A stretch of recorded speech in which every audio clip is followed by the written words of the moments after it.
To honor our fallen troops during the month of Memorial Day, we're doing a reading from the Deeds of Heroism and Bravery anthology, a fiercely patriotic tome that chronicles many tales of the Allies from World War I. It is available to peruse on Project Gutenberg. The link is in the description below. This is a selected section entitled One of Our Boys, about an American officer who joins the British Army on the Western Front in Belgium. It highlights the patriotism of the era and tragic loss of life of the West's young men. I hope you'll enjoy this tale on Memorial Day over 100 years later. If you're enjoying this reading from Friendly Frog Press, please make sure to subscribe, hit that like button, and drop a comment below whether you liked it or not. Thank you for listening. One of Our Boys, a California youth of heroic soul who gave his life to England, narrated by Paul Bohart. We are constantly hearing of the hundreds of Americans who laid down their lives under the French colors.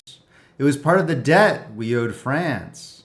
England, too, when she joined in the war for liberty, found many Americans hastening to her aid, and among the lives that were taken under her flag in the great venture was that of Harry Butters, a young Californian whose death in France called forth nationwide eulogies in Great Britain. Young Butters, after a preliminary education at San Francisco, went to England and entered Beaumont College at Windsor. There, amid England's rural charms and the spell of England's old traditions, he learned to love the country which sheltered him. At the outbreak of the war, Butters went back to America. He could not stay, however. There was a call to rise and to go. He went back to England and enlisted. It was as an officer of the British Army that he died. The London Observer voices England's praise and love of the American. This American boy, and what a straight, upstanding pattern of youth and strength he was, owed us no duty, and he gave us all. He gave it not impulsively, nor in adventurous recklessness, but with the settled enthusiasm belonging to the depth and not the tumult of the soul. How much he gave is worth considering.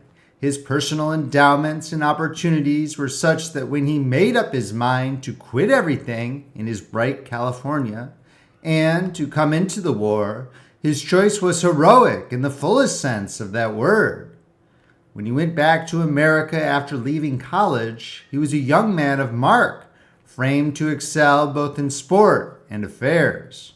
He was very tall, supple, active, frank, and comely of face, as gay as he was good-looking. You saw by a glance at his hands that he had a born instinct for management and technique. He had been a good deal at sea. He knew all about horses and motor cars. He was a crack shot and a fine polo player. His business ability was shown as soon as he took over the management of his father's estates. With this practical talent that could turn itself to anything, he had other qualities. One remembers what a delightful, level, measuring glance he used to give suddenly from under his brows when he had finished rolling a cigarette and went on with his keen questioning about men and things. To talk with him was to receive a new and promising revelation of the mind of young America. Like so many of our own young soldiers in their attitude toward politics, he was not content with either of the old parties in the United States. He thought that his own generation, if it was earnest enough, might make a better hand both of social problems and world relations. He hoped to play his part. Although he always thought of himself in a fine spirit as an American citizen, he wanted the United States to take a full share in the wider life of the world, and especially to work as far as possible for common ideals with the whole English-speaking race. Warm-hearted and fearless. So when the news of the war came to San Francisco, he put aside as fair a prospect of wealth, success, happiness, and long life as could well open before a young man, and determined to throw in his lot with the old country and the Allies in the fight for civilization against all the armed might of lawless iniquity which had flung itself on Belgium. He was then 22. He arrived in England in the early part of 1915 to join the British Army, and no military eye could doubt that the British Army had got a rare recruit. Harry Butters got his first commission in the 11th Royal Warwickshire Regiment. Afterward, his technical faculty found more congenial scope when he transferred to the Royal Field Artillery. While training, he stayed a good deal at the rectory, Stow-on-the-Wold, Gloss. The rector writes, "He was a warm-hearted, fearless young officer, as fine an American gentleman as ever crossed the Atlantic." It is much to say, but it is true. His captain writes that, "He was with his guns, and no one could have died in a nobler way. He was one of the brightest, cheeriest boys I have ever known, and always the life and soul of the mess. We all realized his nobility in coming to the help of another country entirely of his own free will, and understood what a big heart he had. He was loved by all." He is in it to the finish indeed, with comrades of his adoption who have passed with him. He takes his last sleep out there with so many of the brave and true, where none was braver and truer than he. And among the recollections of the Great War, his name will not be forgotten. Beaumont will take care of that. In his old college, we doubt not he will have his permanent memorial. In our thoughts, the flags of Britain and America cover his heart with double honor. We shall never see them entwined again without thinking of him. No American can read these lines without being proud of him. No Briton can read them without feelings deeper, more moved than can be said in any words. We are grateful, as he would have liked, to his America that bred him. Mrs. Denise O'Sullivan, the widow of the famous Irish singer who was so eulogized by Mark Twain in his memoirs, wrote to friends about the boy she affectionately called stepson, though there was no such tie between them. "Do you remember in poor Singe's Riders to the Sea, the old mother says that now her last son is drowned, she will be able to sleep o' nights? The harrowing anxiety of every day in this time of war is over for me too. On July 22nd, as you know, Gerard, my first stepson, was killed. And on August 31st, at night too, my last, Harry Butters, they were both as dear to me as my own. But Gerard had his own people here. He was not dependent on me. While in a way, Harry had only me. His sister was 6,000 miles away. I haven't been able to say much of him these last months, as he had been getting the carbon copies of my letters to you. Yet it was so often on the tip of my fingers to enlarge upon the boy, his charm, his capabilities. More still upon the drama of his last experiences. From the moment when he burst into Aldwych his first day in uniform, so big, so startlingly handsome, above all, so gay, a shout of "Stepmother!" that raised the dust in that crowded, smoky refuge, where the hundreds of tired Belgians looked around in astonishment that anyone left in the world could be so fresh, so dazzling.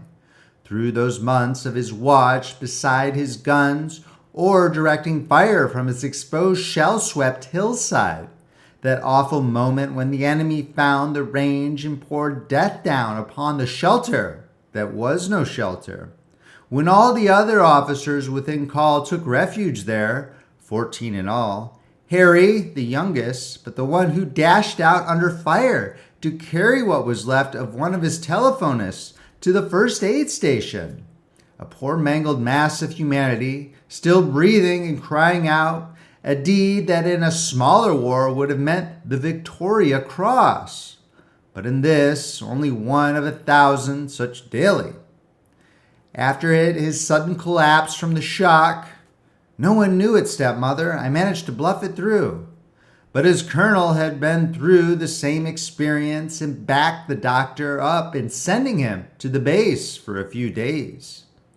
Then his June leave, luckily due anyway, brought him over to number 7, where he could be petted and taken care of. But it was a quiet Harry, no less clear-eyed and vigorous, but so tired. Then Winston Churchill and Garvin trying to make him take 3 weeks extra leave. The boy's refusal, his return to France, some weeks in the ammunition column where, knowing him to be comparatively safe, I could carry an easier heart than a hasty line. Just going up to one of the batteries to replace a casualty. It's too bad it comes while I'm in bad shape, but it can't be helped. And it surely is what I'm here for, after all. Don't worry any more than you can help. That was August 22nd. Only short notes after that, though he could find time to write, I'm going to try to get over to Gerard's grave if I can find some flowers. I'll decorate it for you. His friend, Captain Zamora, to whom he'd given my address, could not have been with him at the last, for he had also had shell shock and was with the ammunition column. But he wrote on the 1st of September that Harry had been with his guns the night before, when the call came, had gone in apparently the best of spirits, and the same shell killed him and his battery commander. It's been so beautiful this week. I've never seen a harvest moon more wonderful. One can only think what a world it is, and Harry and Gerard both out of it. End of narrative. Thank you so much for listening to this reading from Friendly Frog Press. I really hope you enjoyed it. Please make sure to subscribe, hit that like button, and drop a comment below whether you thought it was good or not. If you want to shoot your mouth off at me, you can find me on X at pbohart. I have a Substack at Paul Bohart where I post original work as well as commentary on some of the classics. I'll also try to post public domain content for the readings in case you want to read along. To see our entire catalog of original and classic books, please visit our website at friendlyfrogpress.com. If you'd like to reach out to me on email, paulbohart@gmail.com. The links are all below in the description. This is Friendly Frog Press, where the classics come alive. I'm Paul Bohart, signing off.